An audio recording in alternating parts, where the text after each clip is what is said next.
Hey guys, welcome to episode 3 of Collector's Thoughts. Today we're talking about collector's fatigue and just how, when you've been collecting for a while, sometimes you kind of get frustrated and kind of sick of it, and just kind of like our personal experiences about it and kind of what we did to deal with it. So, Real Batman, you want to start us off with your personal experience? Well, as a collector for like 27 years, almost 30 years, there's been a lot of reasons for collector's fatigue. The first 15 to 20 years, I was pretty much an inbox collector only. So that takes up a lot of room. And then every once in a while you get, figures where you're like, oh, I got to have that one in and out. So now you find yourself buying 2 of each. So no matter what the price range is, that gets expensive. So for the first half or a little bit more than half, it was pretty much that would just kind of like lack of space. It gets expensive when you're buying 2 of each figure, especially if you're getting a whole wave. That's kind of ridiculous. But yeah, there's a lot of different reasons. And cleaning it, maintaining it is kind of a pain in it. I think every collector that watches this can resonate with what we're saying already. Cleaning it, space, money, those are all come into effect. What can trigger that kind of like I need to step away from this for a little bit. Yeah, no, I agree.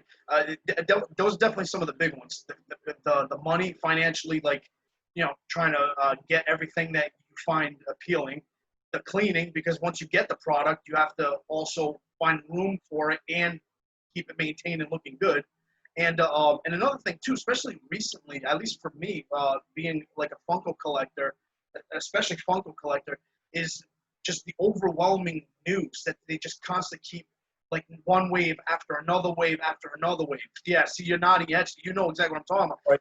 Especially now, it just seems like every time I blink or every time I turn on YouTube, Funko has like 3 waves that I want, and then you have NECA creating a couple waves that I want, and then McFarlane, and then this one, and it's like your head spins at times.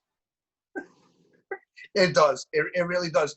Because I know you've been collecting for at least 20 years, right? Maybe a little bit longer than that. Yeah. I started collecting young, actually, mainly because of you. We grew up together, and you're my cousins. You kind of showed me some of the ropes, and I started probably around 15 years old. So yeah, probably about 20 years now. Yeah. So it's I don't know, man. Like it's more than that. Like right now, we're kind of spoiled in one sense, but it kind of gets hectic in another. Like you got Super 7, you got NECA, you got McFarlane, you got Hasbro, you got Beast Kingdom, SHF, Mafex, Hot Toys, Enerbay, like Sideshow, Mondo. It's all these companies putting out all this great product, but it makes you like there's only so much you can afford, especially now that we have kids and we have a family to support. That's got to come first. And as exciting of a time as it is with all the different options that you have, whether it's TMNT, whatever, it does get a little overwhelming, and that can create fatigue, at least for me anyway. Like it's gotten to the point when my wife looks at me and she's like, don't open the emails of Big Bad new pre-list or order listing. Don't even do it, because it's going to open up Pandora's box again. And it's just like, sometimes you have to take a step back and be like, okay, space, money, family, it's a lot. It's just really a lot. So I agree with you on that. There's too many options, and that's usually a good thing. Yep. But in this case, it's kind of like overwhelming. Well, you know what? Like I know for me personally, and I'm pretty sure you will like this too, with McFarlane, the sports picks that he did back in the day, I was very big into getting the entire series. Like I wouldn't just get my favorite team. I would try to get the entire set. Now, when you start collecting like Funko, you have to throw that mentality out the window. You cannot get entire sets anymore, because they come out with so many sets so fast, you're gonna be broke or run out of room. So that's when you have to automatically start being like, okay, how bad do I really want, this set or just that one or two guys? You know what I mean? That's when you really have to be honest with yourself. Because I found myself doing that a lot, where I buy an entire set of like 8 guys, and then after I kind of look at one or two of them, be like, did I really need to get these one or two, or was it just to complete the set? Mhm. You know, and like you were saying with all those other companies like Super Seven and now I'm starting to get into statues. It's like money becomes an issue, big time. Finding room for this stuff becomes an issue, and then you then have to like narrow it down, like to the point where actually I believe you're the one that said it, where you now have to look at things and say, you know what, those are cool, but they're not coming home. These are awesome. These are coming home. And like you personally, how did you, what did you focus your collection on mainly? I mean, I can see Batman, definitely big Batman stuff, but like, what stops you from being like, you know what, I want the entire Justice League, or I want the entire, whatever? What stops you? I prioritize. You have to. Like the other night, you reached out to me. You found the McFarlane variant of the animated Batman, where he's in gray and blue, and you were kind of shocked with my response, which was exactly what you said. I'm like, normally I would get it, but because of space and financial reasons, I'm gonna pass on that. And I could tell by your response that you were shocked by that. Yeah. But yeah, it gets to a point where I think in every collector where you could always put stuff away in storage, you could always sell stuff, but I'm not big on that. Like, I have kids, I want to leave a lot of this stuff to my kids, so I don't want to start selling everything off. You know what I mean? So it becomes about, like, for me, and others who've watched the first 3 episodes, it's Batman and Batman first. But I also love TMNT. I love Marvel. So I pretty much go Batman first and everything after that. And then I look at the quality of the figure. And also, I have a budget. So that all those things come into play, and they dictate what I get and what I don't get, to be honest with you. Yeah, no, that's actually pretty. I feel a lot of collectors go through that, where like I can't imagine any collectors, whether it's movies, games, music, whatever. I can't imagine that they're able to walk into a store or be online or whatever, and they're able to just grab every single thing that they want or they find like appealing. I just can't imagine, unless you're really well off, and good for you if you are. I can't imagine. I'm pretty sure all of us have been in that situation when we look at something and go, this is awesome, but A, do I have room for it? B, is it going to mesh with the rest of the collection? Or is it just going to be one of those weird, like, one oddball things that are off, that doesn't match anything you have? You know what I mean? Like you have a ton of Batman stuff behind you. If all of a sudden there was like a random Barbie back there, it would be weird, man. You know what I'm saying? So it's like one of those things. It's like, but here's the thing. Do you get that thing where, and I'm sure you do, because most collectors do, where you're just like, you know what, dude, I'm done. I don't even care. I don't want anything anymore. I even want to get rid of everything I have, because I'm just so frustrated or just, overwhelmed. Over the 27 years, I've had 2 long stretches where I didn't get rid of what I had, but I didn't get anything for like a year and a half. Right. And I was done. I needed a break from it. I went away from it, and 2 times I've done that for about between a year and a half, around that. And as a collector, that's a long time. That's a long. But I had to do it because you get worn out. But let me explain to you what is giving me collector's fatigue right now, over the last 2 to 3 years especially, is, I hate to keep beating this drum, is scalpers, man. Yeah. And I'm going to give you a perfect example. I bash Mattel a lot, and they deserve it, okay? But Mattel got the Masters of the Universe license back again. And what they did, what I can't believe I'm even going to say this, was smart. And I like what they're doing with it, because it's called the Masters of the Universe Origins line. So what they did is they took the old buck from the figures I grew up playing with, and they put articulation in the figures and did slightly better with the sculpt on the heads. They can look up. So they're articulated figures, but in that same buck that I grew up playing with. So that's huge for me because before there was TMNT, there was Masters of the Universe for me. So the fact that, and anybody who has their old ones, original ones like I do, but mine are still in packages, knows that the old ones that it had the rubber bands that kept the legs in there. Yeah. You know those don't stand up unless you're leaning them up against something. So the fact that these have ankle rockers and stuff like that, that's huge for me. And you can't get them anywhere. They've started to hit Walmarts. And the scalpers, these are $15 figures. And they're selling them on eBay for $70, $40. That right now for me is giving me huge, huge collector's fatigue and frustration because, and I think I speak for us all, it's frustrating. It's a $15 figure. That's huge for me. I want to pass that on to, like, those are good. That was smart by Mattel. I trash them when they do stupid things. And then I got to give them credit when they do something good. And that's good because that appeals to both. That line can appeal to kids and also for the collectors that grew up playing with those because now you can actually display them without wearing them toppling over. You know what I mean?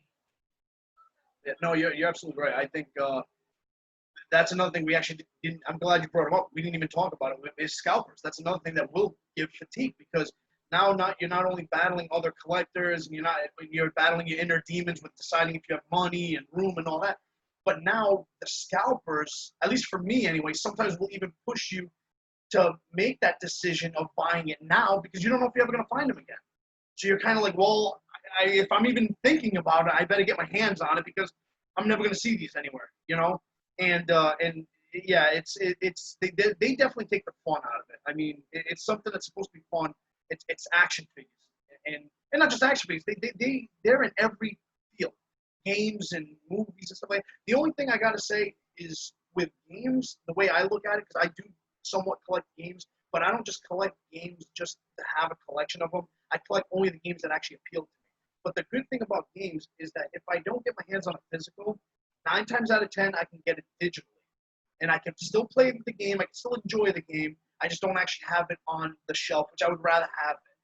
But with an action figure or statue, you can't do that. There is no digital version of these things. Well, what are you going to do? Take a picture of it and post it on the wall? Like, there is no digital version of these things.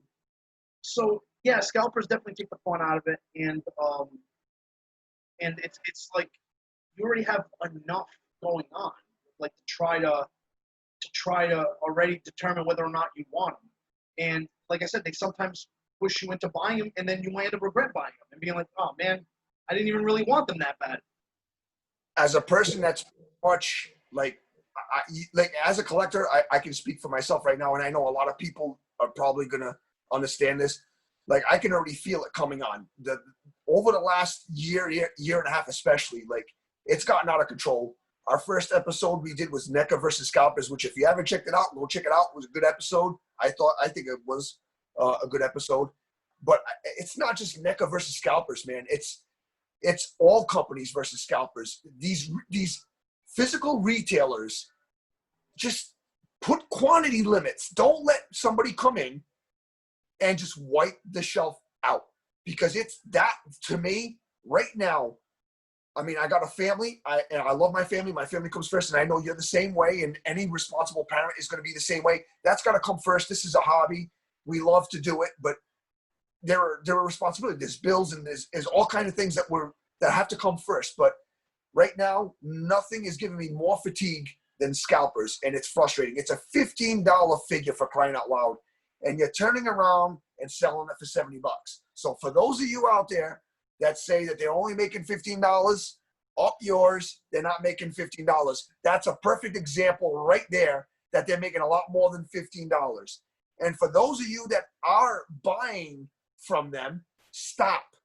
Because if you stop, they're going to stop. And then we'll all be able to buy these at retail. Stop buying from these jackasses, because that's what they are. They're taking advantage. They're using our hobby and our collection against us to make money off us and profit off of us. You know, these companies, there's only so much they can do. They could try, contacting the stores like NECA's already doing, by the way, with Target. You're starting to see limits in physical stores, which is good. But Walmart's really bad when it comes to that stuff. They don't care. They just want a sale. So if somebody comes in and buys 15 He-Mans from the Origins line, they're going to let that guy walk out with the 15 He-Mans and turn around and sell them for $70. It's a $15 figure. That is really, really wearing me out. Really, to the point where I'm close to being like, you know what? I'm not going to do anything for a while. I'm just not.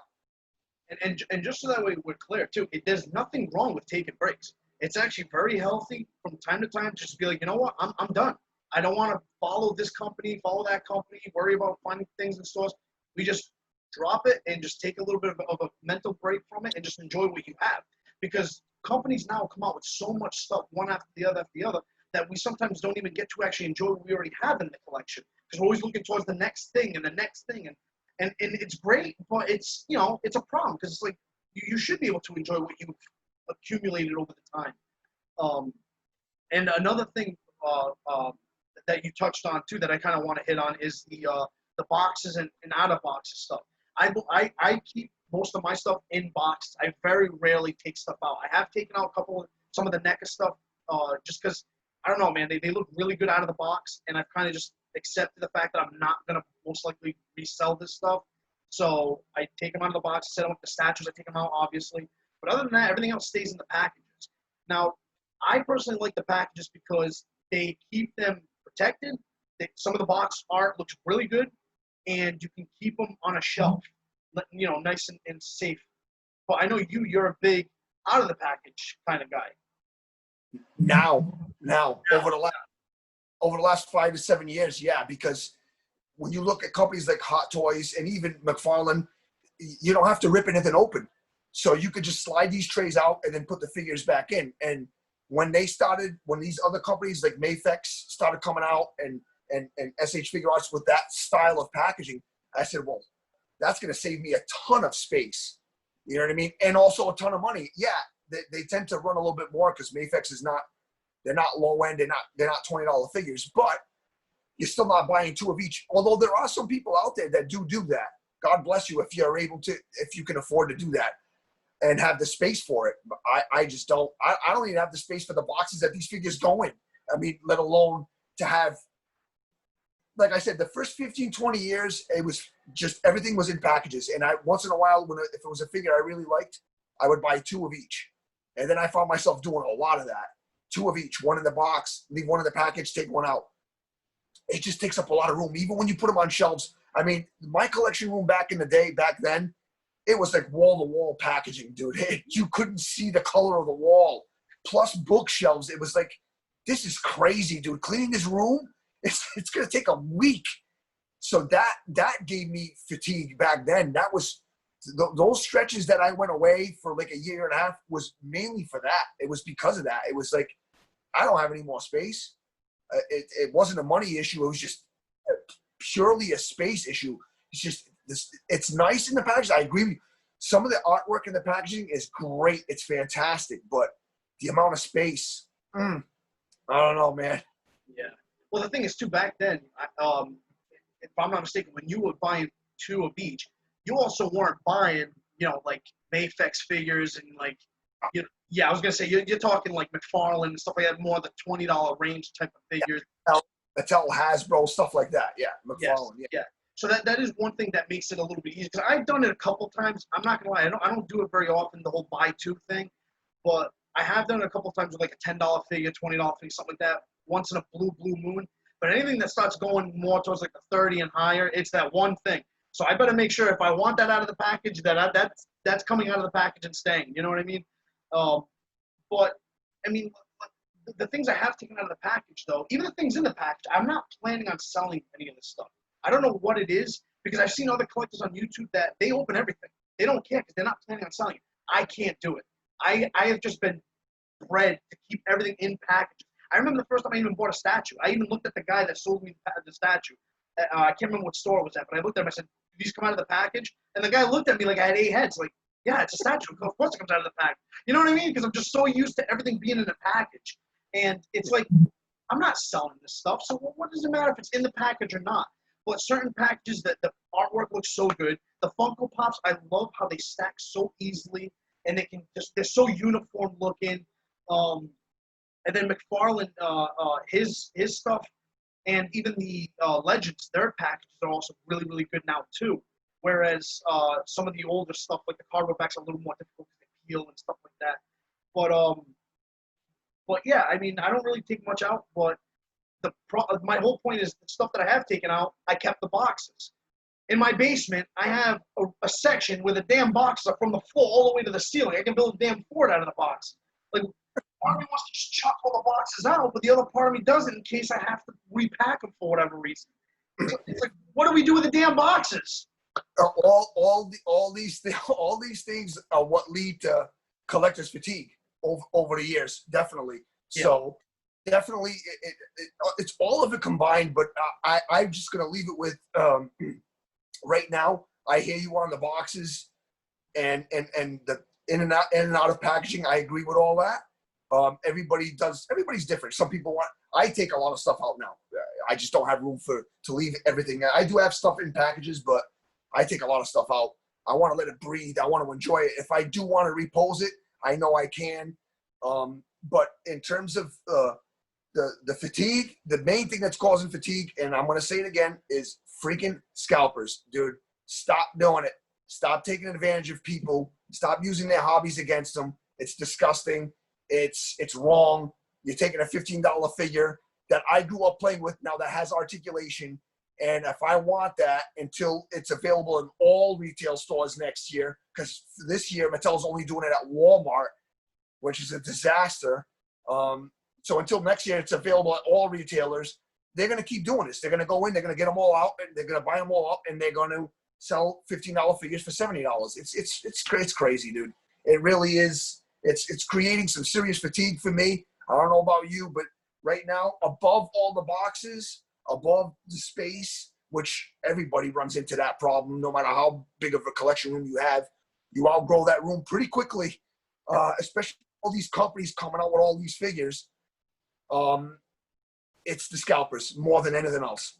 Yeah, the scalpers definitely, and like I said, for me personally, I feel that whole almost like trying to keep up with companies. That's another thing that's been lately kind of really it excites me because you get to see the new stuff coming out, but then you also turn around and go, where the hell am I going to fit this? Or do I even have money for this stuff right now? You know what I mean? Like, that's the kind of stuff that goes through my mind, too, whenever I see a new way. I'm not going to lie to you. There's a guy I watch. He does Funko News, and this is kind of funny. He tells you, like, what kind of stuff that's coming up from Funko and stuff like that. And every single time he shows, like, a slide and it has a few pops on there, that I don't want, I'm thrilled. I'm like, sweet, I don't want anything from this wave. You know what I'm saying? Like, it's like, oh man, dude. That's how I feel when I get the emails from Big Bad. Yeah. And I open even after my wife told me not to do it, and I'm going, oh, thank God, that's a terrible figure. I don't want that. Yeah. You're almost thrilled when you see stuff you don't want. You're like, yes. You know? Well, easy pass. Yeah. Yeah. Easy pass. I'll save it for the next one, which ends up being like 2 days. Well, yeah. But the other thing I got to say about the whole in package, out of package thing, the out of package thing, they look nicer on a shelf because you can display them like you said, and they do free up a lot of room because I had gone through my collection downstairs and there was a few older figures that I just decided, you know what, the boxes were too big for what the figure was and stuff like that, so I just said forget it, I'm just gonna open them up. I opened them up and I was easily like able to fit way more in place of that one big package. Because that's one problem with the older packages is sometimes they don't have a figure that big in a package that big. You're like, what the hell do I need all that for? What's, you know? That was a frustration for me. The first 15 to 20 years that I was collecting was like, I kept everything in packages except for some that I wanted to buy two of and leave one in, one out. And I remember walking into my room one day and I went, dude, I don't even know what the color of my wall is anymore. Like, what is going? And I had to take a break, man. Yeah. But now it's a different animal, though. You have they're packaged different. You know, you can slide the tray out. You can put the figure back in, and you don't have to rip anything open, like the vintage card back stuff like that. Those you have to rip open. Once you rip those open, that's it. But now, luckily, like Hot Toys, Mafex, you can put the figures back in and all the accessories, you leave the ones that you don't want to take out, leave them in there. And if you have to move or whatever, or if you need to make space, Well, that's an easy thing to do. You just slide the tray up, put the figure back in, and just put it back in the box. Easy enough. Yeah. No, you're right. It's easy enough to put them away and do whatever you got to do with them. I mean, even if you have to resell them, I mean, you could tell people, hey, these are already open, but at least you got everything here in the box. So there you go. You know. Yeah. Absolutely. Well, yeah. So bottom line, I think we can both agree, collector's fatigue happens to everybody, no matter what you're collecting. It sucks, but it is healthy to step away from time to time if you need it, because you don't want the hobby to become stressful, and then you're not even enjoying what you're doing. What's the point? You know. And let us know in the comment section below what triggers your collector's fatigue over the years, and even now. Is it the scalpers? Is it that you can't keep up with all what these companies are throwing out? And that's, again, it's not a bad thing, but let us know, like, what triggers your fatigue? Because right now, for me, it's keeping up, but to a bigger extent, it's the scalpers all day long. They're killing me, dude. They're definitely the worst. But dude, another thing too is the cleaning, which we mentioned. How about the cleaning? The cleaning is brutal. It is brutal. Whether they're in package or not, it sucks. I take it in sections, dude. I've already learned to say I'm not doing this in 1 or 2 days. I do one section at a time, and that's it. And I just go with it. You have to. You have to. It's just too much. I made a mistake one time many years ago. I emptied out my shelves. Oh my God, what a mistake! That pile took me weeks to get it clean and back up. I said, well, at that rate, I was ready to just burn everything. Never mind sell it. I was ready to burn it all. But no, I do one shelf at a time. Yeah. Even in the detox behind me, Yeah. I start shelves. I do that. I put it back, and then I go to the next one, and the next one. And when it's done, I close it. I'm like, okay, that one's done. And if I do one detox a day, well, then that's what it is. If I do two, I do two.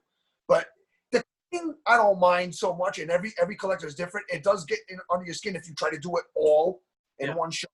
But I've learned the trick to avoid that, and that is to do sections. Like do 2 cabinets today, and then the next, tomorrow do another 1 or 2, and then before you know, the whole room is clean, and you didn't bite off more than you can chew.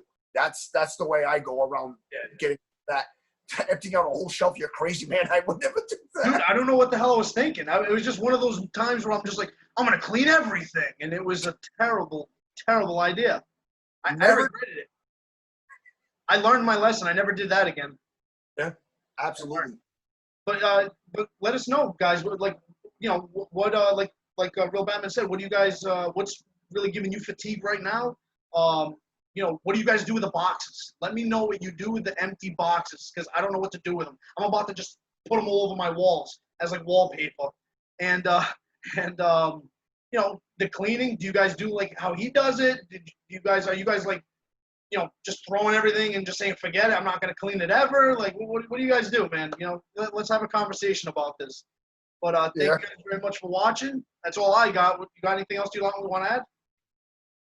No, just let us know what gives you collector's fatigue. That's what this is about. And then just interact. That's what we're here for. We like to interact with one another. There's no wrong, and there's no wrong answer. There's no right answer. We all have different opinions, and that's what this is about. Yep. That's the greatest thing about this topic. You're not wrong. You're not right. It's how you personally feel. So there you go. All right, guys. Thank you very much for watching. Please like, comment, and subscribe, and take care, guys.